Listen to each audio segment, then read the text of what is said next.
Жалпы жонунан дүйнө жүзүндөгү эң популярдуу спорттун түрү болгон жана Кыргызстанда дагы эң мыкты өнүгүп келе жаткан спорттун катарын толуктаган хоккей тууралуу сиздер менен кеңирээк маалыматта сүйлөшөлү. Ал үчүн биз атайын Кыргыз хоккей федерациясынын президенти Анвар Омурканов агайыбызды чакырганбыз. Саламатсызбы? Келиңиз. Саламатсызбы? Саламатсыздар. Алгач эле Кыргыз Республикасында хоккей федерациясы кайсы жылы түптөлгөн, канча жылдан бери иштеп келе жатат деген суроону алганда Биздин хоккей федерациясы жаш, биз 11 жылы төптөгөнбүз. Ошондо 8 жыл болду. 8 жыл болду. Ошондо төптөрүп сразу эмеге Азия оюну болгон Астанада. Биринчи жолу ушундай чоң деңгээлдеги турнир болуп, ошондо биз эме барып жөн катышып келели деп ойлогонбуз. Бирок ошол жерге барганда биз алтын медаль алып келгенден кийин ошо аябай чоң стимул түрткү берди ошо Кыргызстанда хоккей өнүккөнгө. Карап көрө турган болсок, сиз айтып калдыңыз, хоккей федерациясы жаш федерациялардын бири деп. Ал эми бир топ биз эгемендүүлүк алгандан бери пайда болгон, өзүнүн ишин алып келе жаткан бир топ федерация бар. Бирок эмнегедир ийгиликтер сиз айткандай дароо боло элек, же болбосо жемиштүү болбой жатат. Ал эми сиз айткан хоккей федерациясы тез аз убакыттын ичинде бир топ ийгиликтерге жетишип, мынакей маалыматтарды карай турган болсок дагы Олимпиадага тандабалуу оюндарына дагы катышып келди.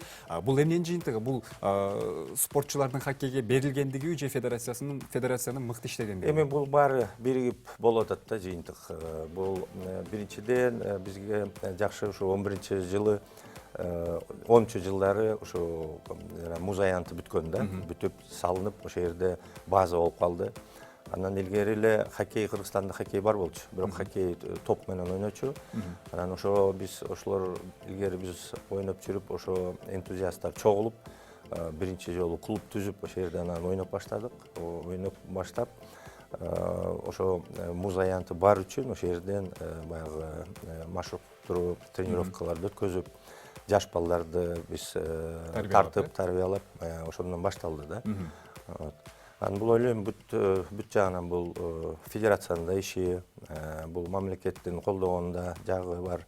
Ата-энелердин түшүнүп, балдарын ошо хоккейге алып келген, ушу баары биригип ушундай жыйынтыкка келдик го деп ойлойм. Жемиш берип атат, мамлекеттин колдоо деп калдыңыз. Азыр карай турган болсок, эмнегедир Кыргыз Республикасынын улуттук олимпиада комитети дебейин, олимпиадага катышкан спортчулар эмнегедир жылдан жылга көбөйбөсө дагы, азайбаса дагы орто санда эле жүрөт. Тактап айтканда 5 лицензия утулат, же 3, же 10го жетпеген сан дегендей.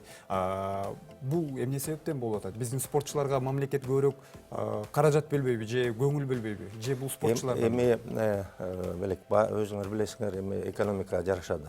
Канча каражат бөлүнсө, ошончо спортко дагы көңүл бурулат. Анан мисалы салыштырмалуу Казакстанда федерация, бокстун федерацияга $10 миллион бөлүнөт. Жылына? Жылына. А бизде бүт федерацияларга бир 5 миллион тегереги да бөлүнөт да. Эми ошо салыштырып көргөндө, конечно, мисалы федерация хоккей Россия 100 дебейин, бирок бир 20-10 эзе бүт федерациянын биздин бюджетке караганда ошондон көбүрөөк да. Анан ошо жараша иш алып барылат да, спорт жагынанчы. Анткени жана машыктыруучулар дагы төлөш керек. Туура. Бүт жагынан эми каражатка такалабыз да. Бирок ошого карабай, баягы биздин көп спорттор көп ийгиликтерге жетип атат.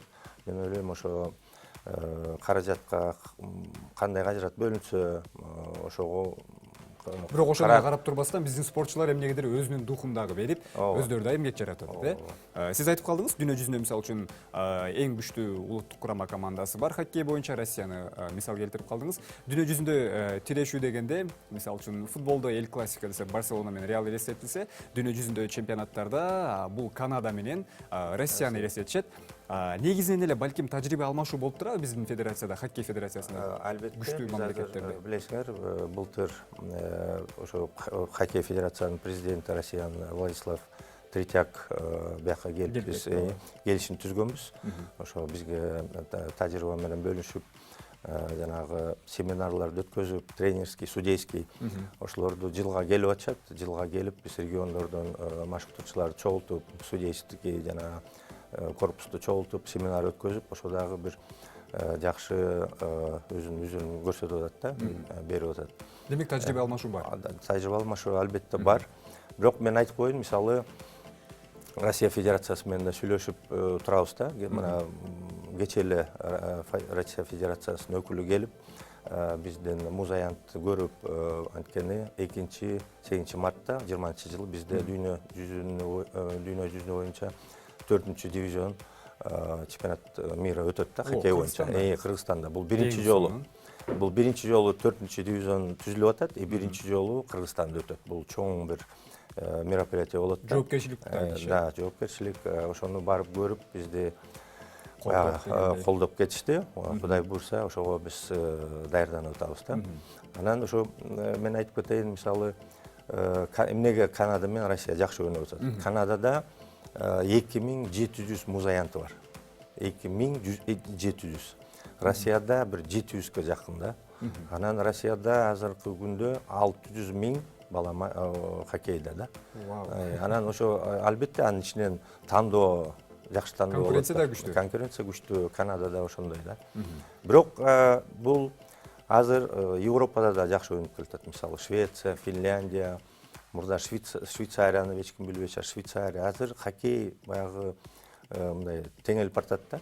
Если мурда Канада менен Россия десек, азыр көп мамлекеттер өсүп келатат. Демек жакшы. Карай турган болсок, сиз айтып калдыңыз, буюрса 4-чү дивизион жаңыдан түзүлүп, 1-чи дүйнөлүк чемпионат Кыргызстанда болот деп, бул албетте жакшы жашан. Бирок карай турган болсок, футболдо ошол эле греко-рим күрөшү болобу, эркин күрөш боюнча болобу, Азия чемпионаты же кандайдыр бир чемпионаттарды кабыл алганда биздин өлкөдө эмнегедир бизде спорттук ареналардын курулбагандыгы жана кабыл алуу шарттары бир аз өкүндүргөндөй. Ал эми хоккей боюнча мынакей дүйнөлүк 4-чү дивизиондогу чемпионат өтө турган болсо, биздин өлкө кандай даярдыктарды көрүп атат? Негизи жогорку деңгээлде даярданып кала алабызбы? Кудай буйрса, мен ойлойм, жогорку деңгээлде өтөт.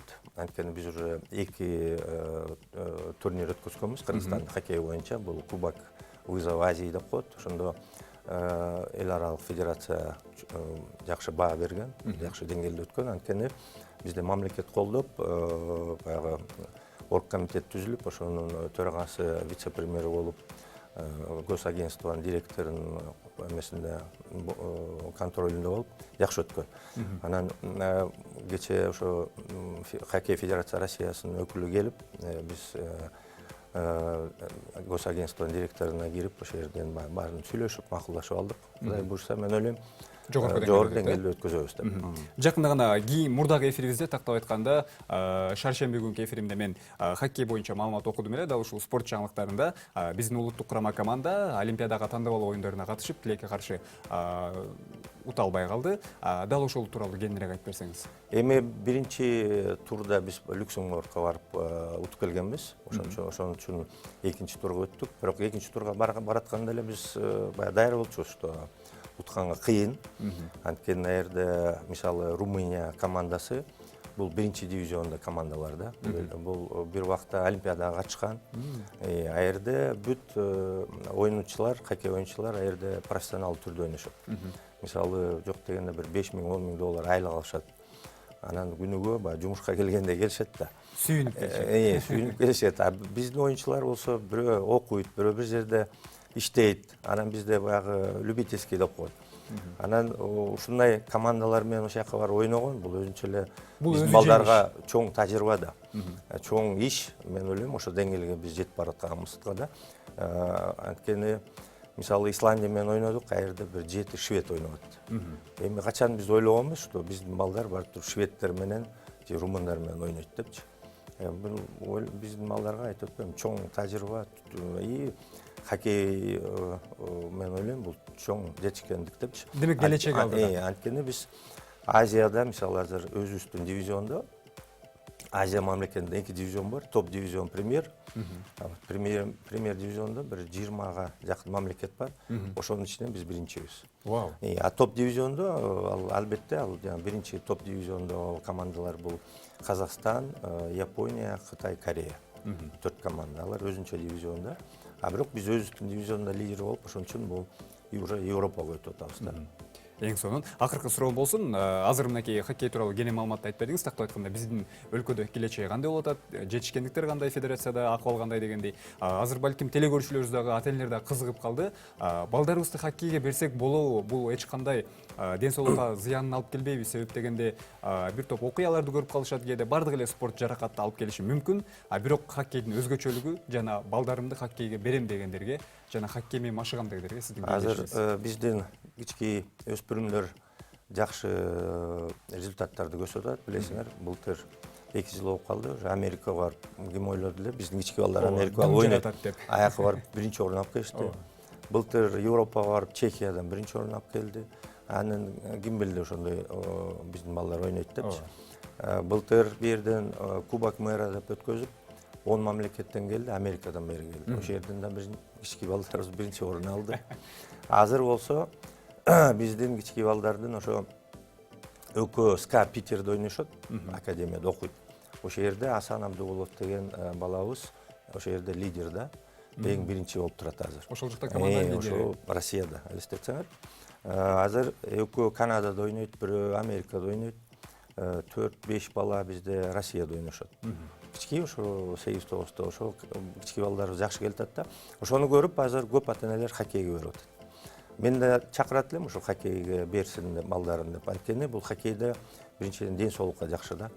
Музда жүрүшүп, баягы кышында оорубайт, көп оорубайт балдар. Ден соолугу чың болот. Анан бул баягы күч жагынан, баягы дене жагынан мындай кандай десем, слабый балдар ойнай албайт дачы. Анткени мисалы хоккейде эмнеге 2-3 мүнөткө эле чыгат ойногонго. Анткени 5-6 мүнөт ойнай алышпайт, бул кыйын ойногонгочу. Үчүнчүдөн бул баягы командный вид спорта, бул өзгөчө тарбия берет да балдарга. Команда менен иштөө. Анан кийинчерээк бул балдар мисалы өзүп жакшы ойносо, бул чоң мисалы акча тапса да болот. Мисалы билесиңер, НХЛ, КХЛде кандай миллиондор айланат. Ковальчук деген эмеде интернетте жүрдү. Окудуңар өзүңөр деле, бир $500,000 бир айда алышат. Бул бир жагынан спорт, бир жагынан бул чоң бизнес да. Ошол эле сүйгөн ишин аткарып атат, бирок ошол үчүн дагы акча алып атат дегендей. Эң сонун рахмат сизге агай. Буюрса ойлойбуз, Кыргыз Республикасы кайсы бир жылдары Олимпиада чемпиону болот деген. Сиздин дагы эмгегиңиз бар дегендей, андыктан федерацияга ийгилик каалайбыз. Рахмат сизге келип бергениңизге. Урматтуу телекөрүүчүлөр, бүгүн бизде конокто Кыргыз хоккей федерациясынын президенти Анвар Омарканов болду. Андыктан хоккей тууралуу кеңирээк маалымат алганга жетиштик. Ал эми бул спорт жаңылыктары болду. Алдыңкы мүнөттө кызыктын баары болот.